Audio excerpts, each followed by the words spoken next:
A soft drizzle tapped against the windows of the Abayomi household as night enveloped the bustling Love estate. Ada, a diligent 12-year-old, sat hunched over her books, the glow of a desk lamp illuminating her tired eyes. Her mother, Margaret, paced the living room, her gaze distant and a glass of wine dangling precariously in her hand. Over the years, Margaret's dependence on alcohol had grown, a silent cry for help that no one seemed to hear. "Ada, it's getting late. Hurry up and get to bed," Margaret's voice cut through the quiet air, tinged with irritation. "I'm almost done, Mum," Ada replied nervously, her pen trembling slightly. The room was silent except for the ticking clock, until a low rumble of thunder echoed outside. Margaret's voice followed, colder now. "Go to bed." "No." Ada obeyed quickly, retreating to her room and locking the door, a habit she developed in recent months. As she lay in bed, the storm outside seemed to reflect the turmoil brewing within their home. Faintly, she heard her mother's unsettling murmurs from the living room. Something felt off, and Ada's instincts screamed for vigilance. The following evening, Margaret's behavior shifted drastically. She greeted Ada with an unusually bright smile. "Let's play a game tonight," she said, holding a kitchen knife with an unnerving grip. Ada froze. "What kind of game, Mum?" she asked, her voice steady but her hands clenched tightly at her sides. Margaret's smile widened. "Close your eyes and stretch out your hand. Trust me, you'll enjoy it." Ada took a step back, her instincts screaming at her to run. "Mama, I don't want to play." The smile faded, replaced by an unsettling glare. "Don't talk back to me." Margaret snapped, lunging forward. Ada bolted, slamming and locking her bedroom door as Margaret pounded on it furiously. "You can't hide forever," she screamed. Terrified, Ada grabbed her phone and texted her best friend, Tolu.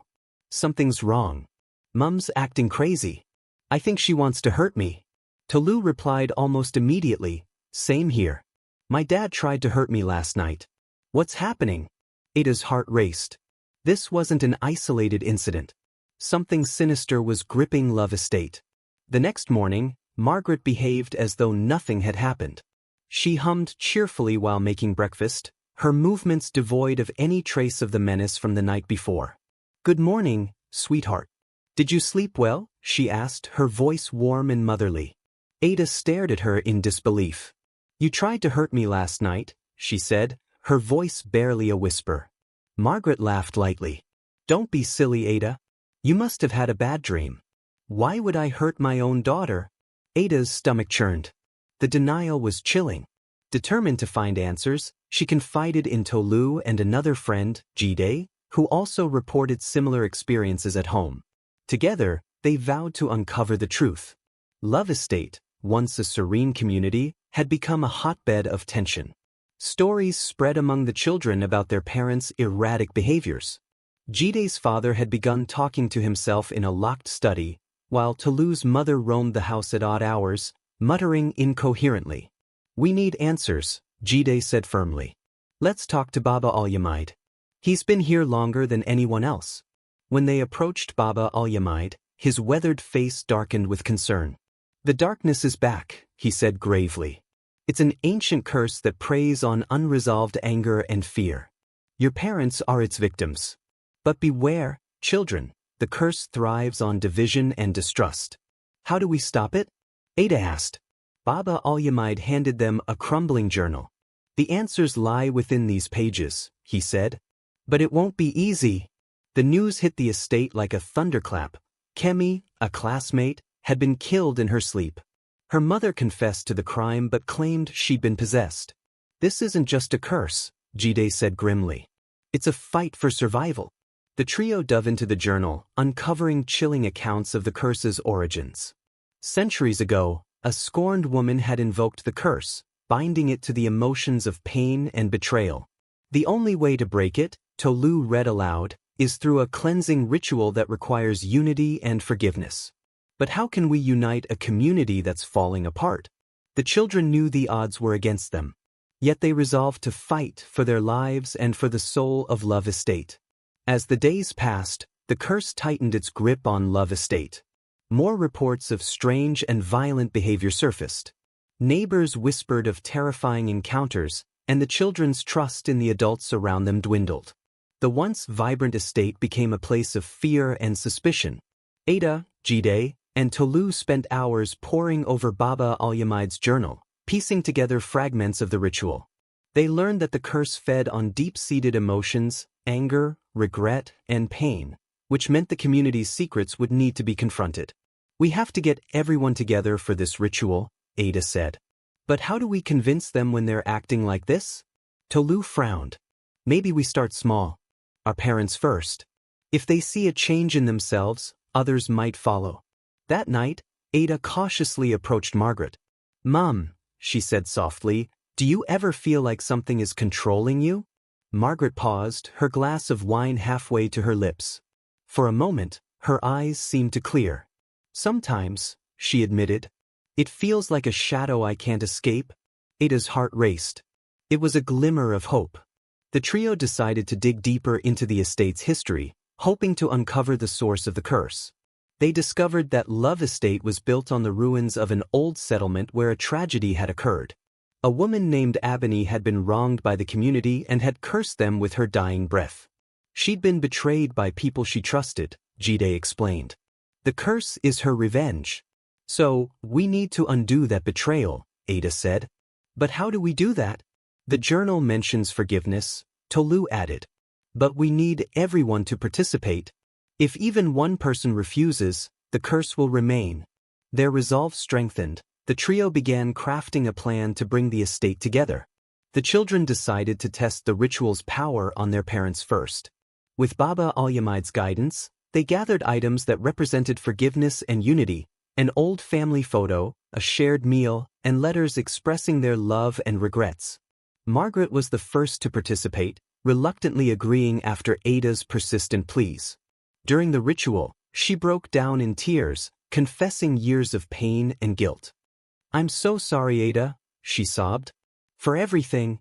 To Ada's astonishment, Margaret's behavior changed almost immediately. The shadow in her eyes lifted, replaced by a warmth Ada hadn't seen in years.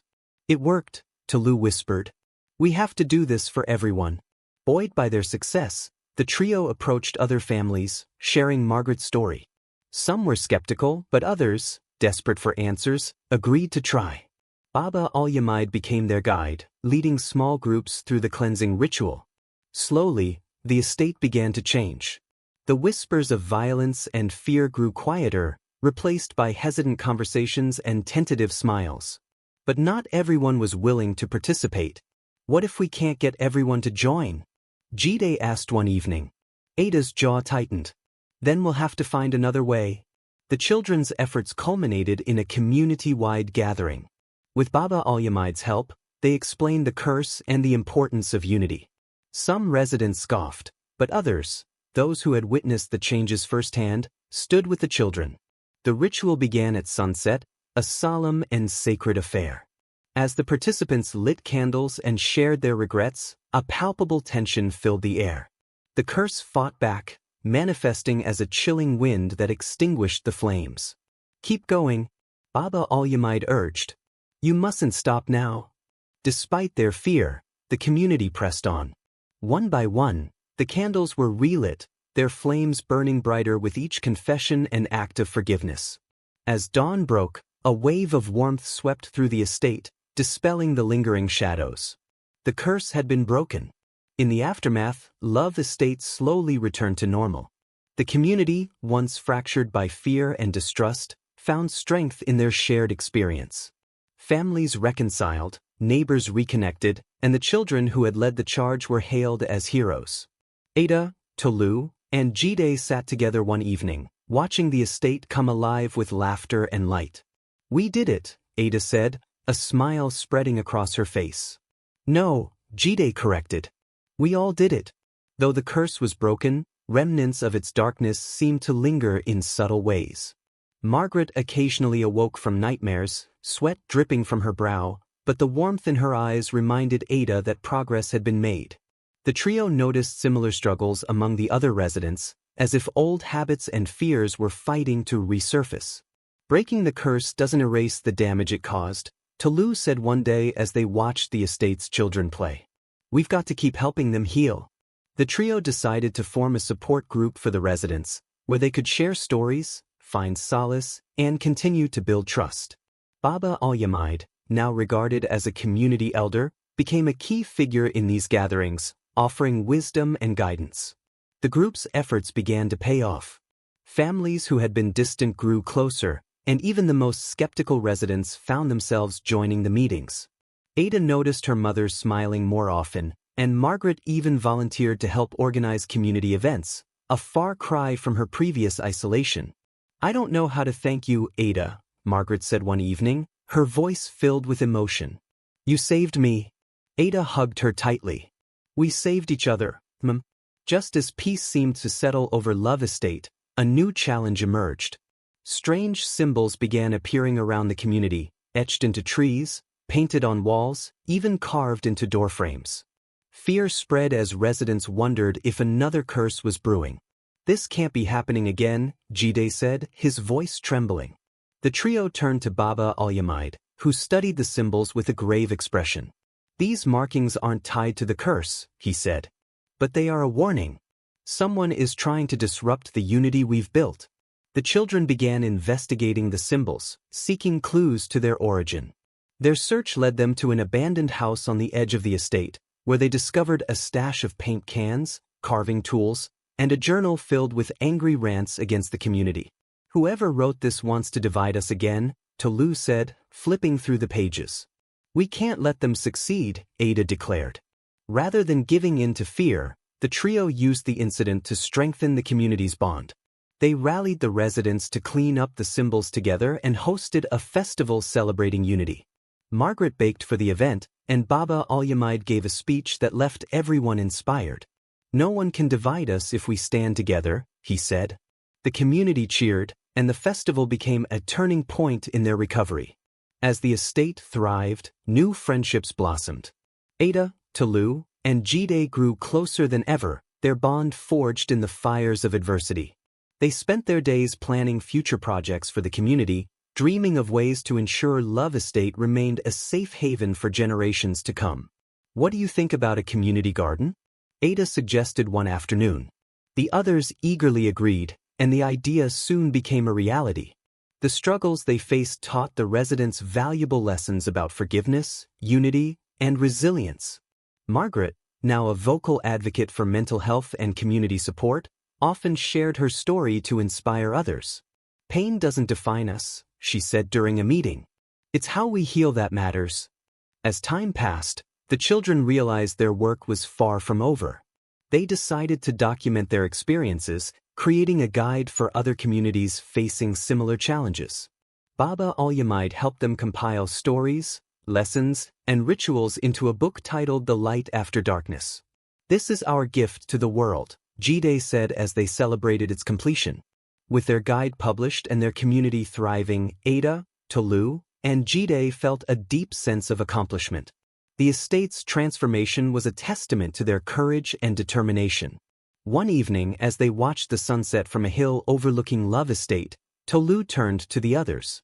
"Do you think Ebony would be at peace now?" Ada smiled. "I think she'd be proud of what we've done." As the sun dipped below the horizon, its golden rays bathing the estate in warmth, they knew their journey was far from over. But for the first time, they faced the future with hope in their hearts and light in their souls. Enjoyed the story? Like, subscribe, and stay tuned for more thrilling tales.